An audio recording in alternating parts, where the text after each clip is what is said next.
My wonderful people of Biafra, lovers of freedom, I welcome you to Skolante TV, where we bring to you news that concerns the restoration of Biafra and freedom all over the world.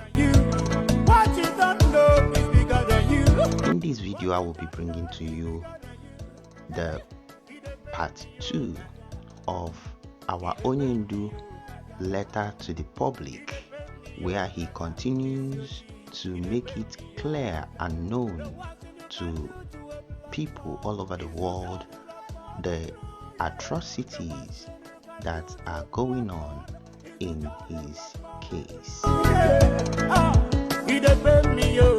But before we dive into it, let me quickly welcome back to my channel those of you that have been following my videos, and if you're new, I welcome you and urge you to do well to click that like button, subscribe to my channel, press that bell icon, and anytime I upload another video, you will be notified.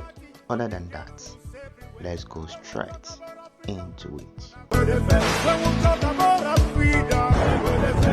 So we are starting with Aloy Ejimako, who is the lead counsel and the special counsel to Mazi Nnamdi Kanu, and he posted on his official X handle, and he says, visitation updates.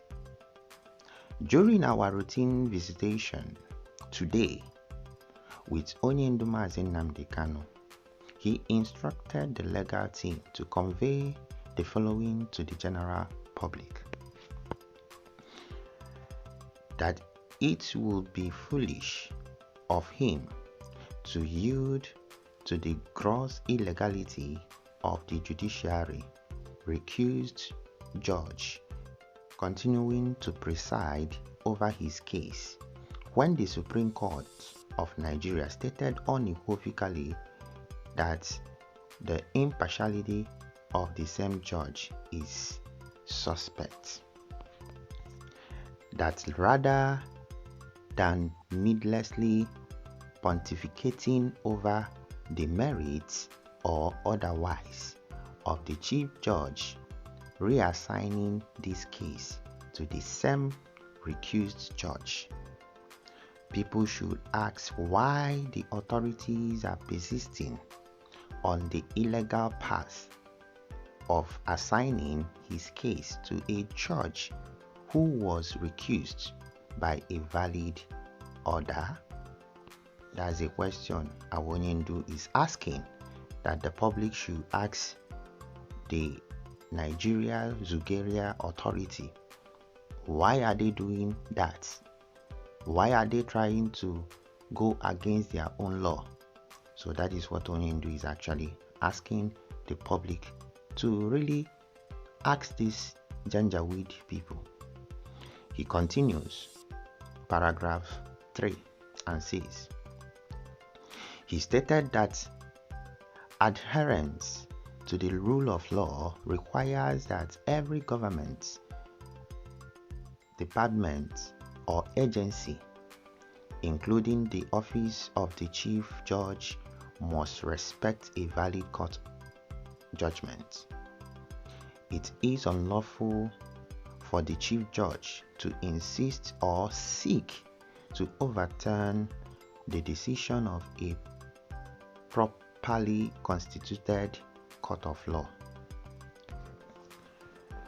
Onyendu went further to write and says that the order of recusal is binding on the chief judge, Honorable Justice John Osho, and the federal government of Nigeria. As such, the order cannot be set aside by a mere memo of the chief judge. One of the statutes that forbids the chief judge from interfering with Justice Bintanyaku's order of recusal can be found at Section 1C of the National Judicial Institute Act, Cap N55, Laws of the Federation of Nigeria 2004, titled the National Judicial Policy.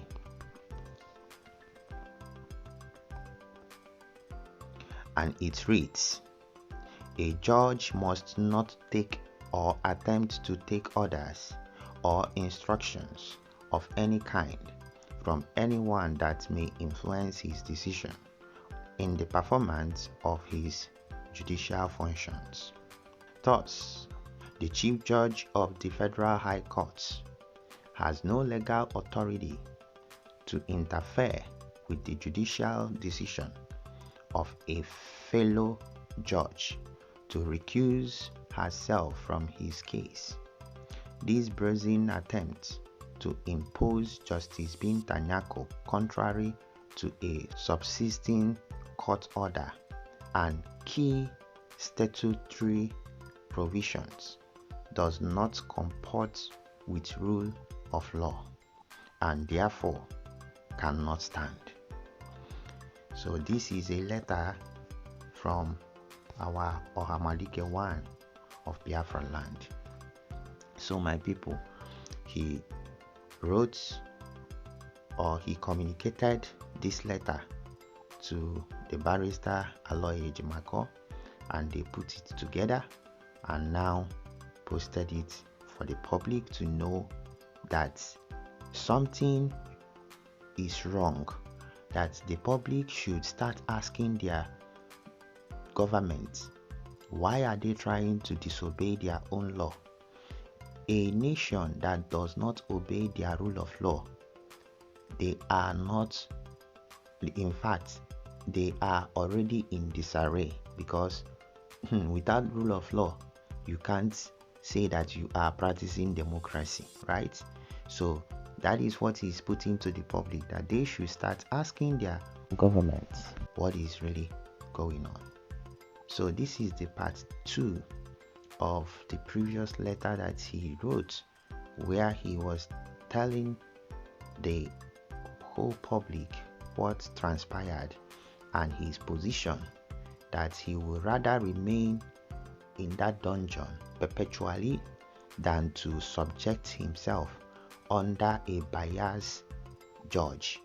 So this is just the continuation of the previous letter that Onyindu wrote, and he deemed it fit to let the public know that something is going wrong and he will not subject himself to that kind of nonsense. So my people, this is just a quick one, so just understand that these people are trying to do everything within their power to put our Onyindu maybe to life imprisonment or something. That is actually their desire, but we know that it will not work. But I say that part of it not to work is, as the legal people are doing what they are doing, which our PM had already said that we should not expect the zoo legal department, their judicial that we know that is corrupt, to free our Onyindu. That is not possible. That's why he said that we have to continue what we are doing, get Biafra, and now demand his release. That is what he said. But the sad news is just that our PM is no longer here with us. We have been expecting him to rejoin us, because the people that he left are not living up to expectation. It is now over 2 months after the redeclaration of our sovereign states. Instead of us to now be taking our territory gradually, what we are seeing is the opposite, because of sabotage everywhere. I have not seen our government rising to that occasion, because I don't believe that seeing the sabotage everywhere and they still keep quiet, people are praising them, saying give them time, while people are dying in our home. I'm not really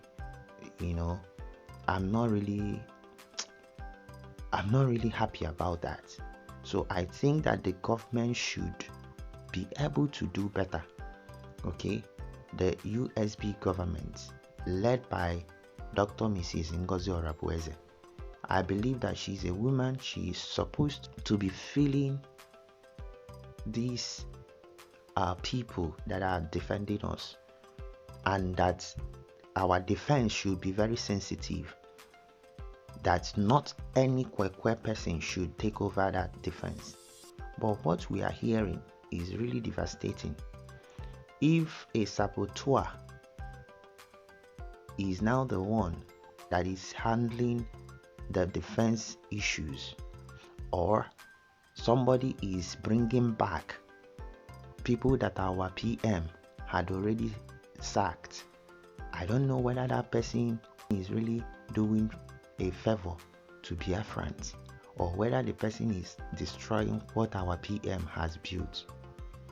So I don't really understand what is going on.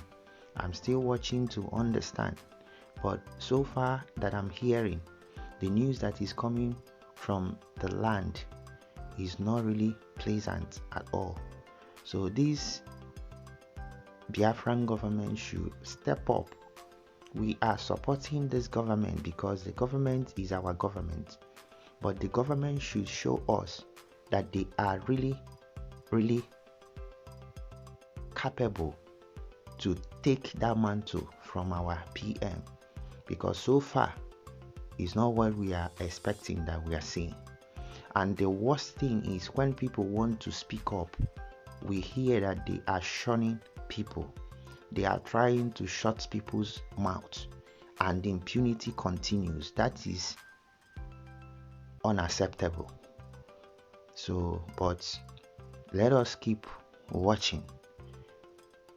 Let us keep watching.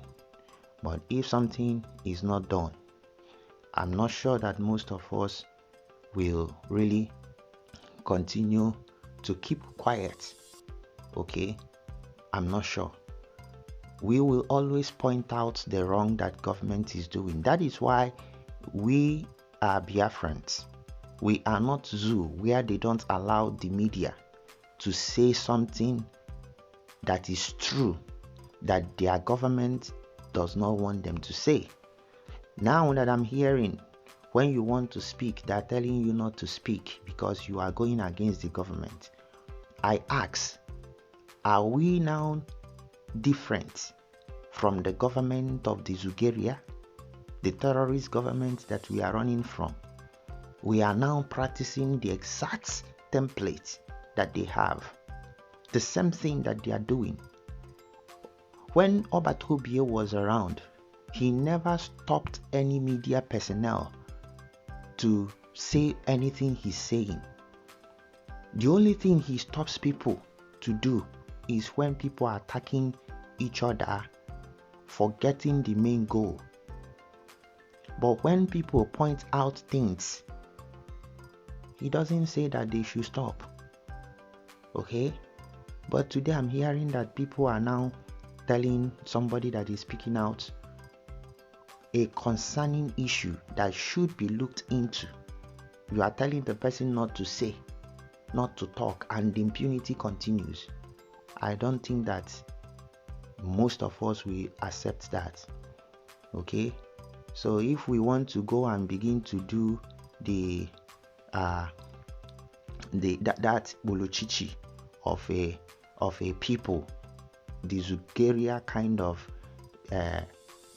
government, where you can't say anything that is bad that you're seeing going on in that country. If it is the same that will be practiced in this United States of Biafra, then why are we fighting? Why are people dying? Because we know that we're supposed to be practicing democracy where everybody has freedom of expression, where you can even point out the bad thing that your government is doing without them being angry. Even if they are angry, but they can't shut you up. Rather, they will find a way to correct it. Anyway, let me not go deep into this conversation, but time to time we will start having this conversation, because I see that there are so many people that have not understood what real democracy is all about and real journalism is all about. Because I see some people that I believe are very, very oblivious of situations are siding a particular people that I am finding those people as being intentional in what they are doing. But we are still watching. This government has to stand because Obatobie will be broken if what he built, he suffered, he left his career to build this, and we come back to see that people have just vandalized the structure that he has set to uphold Onyindu, because people that have been trying to uphold Onyindu structure are really the enemies of Onyindu.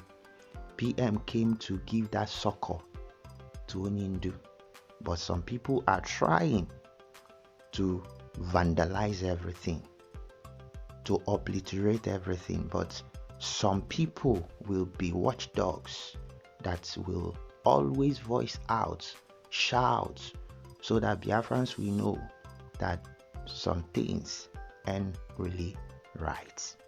That is where I will be dropping my people for now. Ohamadike needs our attention, and Biafran government needs to speak for Onyindu as well as we are speaking for our PM, because Onyindu is our leader. I've not seen our government doing that in this recent time, and it baffles me. Let me not be so angry about that. If you have not subscribed to this channel, please do well to click that like button, subscribe to my channel, press that bell icon, so any time that I post another video, you will be notified. Other than that, peace out.